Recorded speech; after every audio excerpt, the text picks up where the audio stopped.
Praise be Jesus Christ. Every month I recommend a book to read. It's part of what I call my school of reading. For the month of October, I recommended Father Jacques Philippe's book, Searching for and Maintaining Peace, a small treatise on peace of heart. Now, I haven't done any commentary on this little book during the month of October, so I'm going to extend this book into November. So the book of the month for November is just like October. It's this little book. It's a little thin book.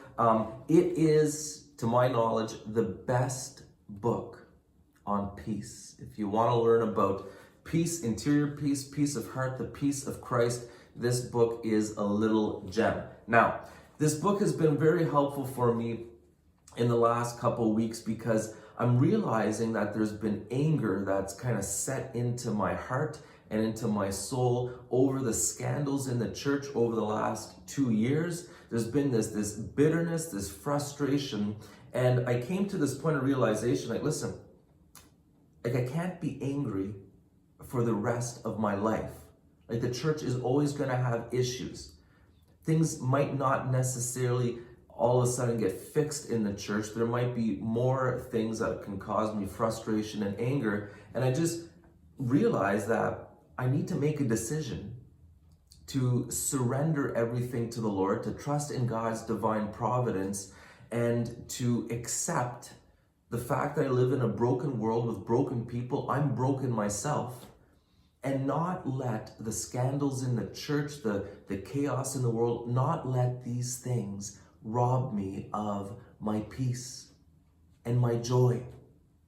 I don't want to be an angry person. I don't want to carry in my heart anger, bitterness, frustration. I see people like Bishop Schneider, Bishop Strickland, Dr. Ralph Martin. These are people who have a tremendous concern for the church, and they're speaking out courageously and boldly with clarity and persistently.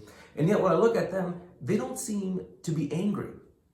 They seem to be at peace. They seem to maintain a certain, joy and peace of heart. And I'm thinking to myself, like, I want that. And so I just find myself just renouncing anger. Like, I know, of course, there's a righteous anger. There's a certain anger that's good. When Jesus cleared out the temple, there was a righteous anger. I know that.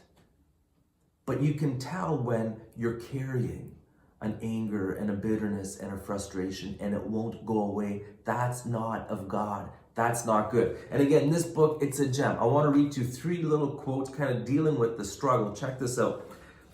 The believer, throughout the entire battle, whatever the degree of violence, will strive to maintain peace of heart in order to allow the God of armies to fight for him.